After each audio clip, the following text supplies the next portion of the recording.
हर हर महादेव दोस्तों, सावन का पावन महीना प्रारंभ हो चुका है। आज के हमारे इस वीडियो में हम आपके लिए सावन मास के प्रथम सोमवार की पौराणिक कथा लेकर आए हैं। एक समय की बात है, अमरपुर नामक एक नगर में अमीर साहूकार रहता था। उसके कोई संतान नहीं थी, जिस कारण वह बहुत दुखी रहता था। संतान प्राप्ति के लिए वह हर सोमवार कर भोलेनाथ की पूजा किया करता था। संध्या के समय मंदिर में जाकर भगवान शिव के आगे घी का दीपक जलाया करता था। उसकी भक्ति देखकर माता पार्वती बहुत प्रसन्न हुई और भोलेनाथ से कहने लगी, हे प्राणनाथ, यह आपका सच्चा भक्त है, कृपा करके इसकी मनोकामना पूरी कर दें। यह सुन भोलेनाथ बोले, पार्वती, पूर्व जन्म के कर्मों के कारण इसके भाग्य में संतान सुख नहीं है।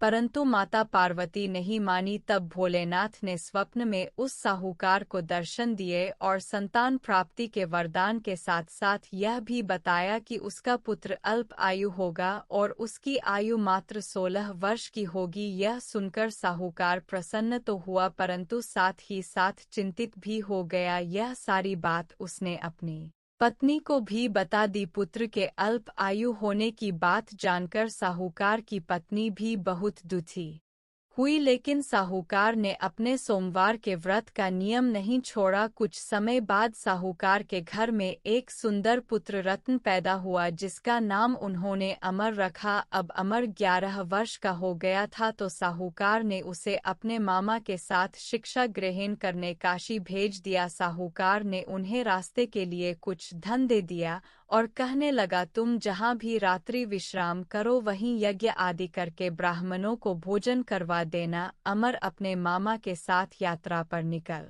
पड़ा। रास्ते में वो एक राज्य में पहुँचे जहाँ राजकुमारी का विवाह हो रहा था, परंतु जिस राजकुमार से उसका विवाह होना था वह अचानक किसी कारण से एक आँख से अंधा हो गया। यह बात किसी को पता न चले, इसलिए राजकुमार के पिता ने अमर से दूल्हे की जगह बैठने की विनती करी। अमर ने यह विनती स्वीकार कर ली और राजकुमारी चंद्रिका से विवाह कर लिया। विदाई के समय अमर ने राजकुमारी चंद्रिका को सारी बात बता दी और उन्हें अपने पिता के घर छोड़कर काशी की ओर चल दिए। जब अमर 16 वर्ष का हो गया तब उन्होंने एक यज्ञ का आयोजन किया और यज्ञ के बाद ब्राह्मणों को भोजन कराया और अन्न और वस्त्र दान भी किए। उसी रात्रि निद्रा में अमर की मृत्यु हो गई। उसके मामा जोर जोर से रोने लगे। उनका विलाप सुनकर भोलेनाथ और माता पार्वती वहां आ पहुंचे। अमर के मामा का विलाप देखकर माता पार्वती भोलेनाथ से बोली, प्रभु, इस व्यक्ति के कष्ट को दूर कीजिए। तब भोलेनाथ बोले, पार्वती, ये वही साहूकार का बालक है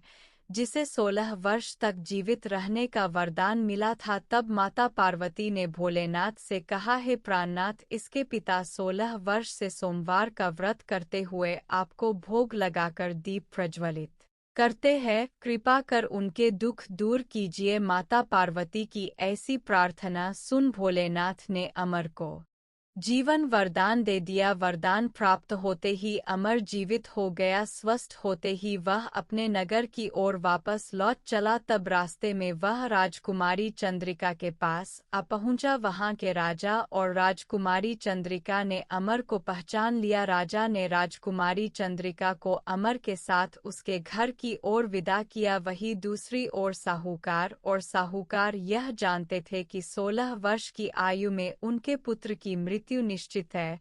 इस कारण वह बहुत दुखी थे और कष्ट में अपना जीवन बिता रहे थे। तभी उनका पुत्र अमर राजकुमारी चंद्रिका के साथ घर पहुंच गया। अमर को अपनी नवविवाहित पत्नी के साथ देखकर साहूकार और साहूकारनी बहुत प्रसन्न हुए। उसी रात भोलेनाथ ने साहूकार को स्वप्न में दर्शन दिए और कहने लगे, हे साहूकार, तुम्हारे सोमवार के व्रत से प्रसन्न होकर मैं तुम्हारे पुत्र को लंबी आयु प्रदान कर रहा हूँ। हे भोलेनाथ, जैसा दुख आपने पहले साहूकार और साहूकार को दिया वैसा किसी को मत देना, और जैसे बाद में उनके पुत्र को लंबी आयु प्रदान करी वैसे ही इस कथा को कहने वाले और सुनने वाले पर अपनी कृपा बनाए रखना।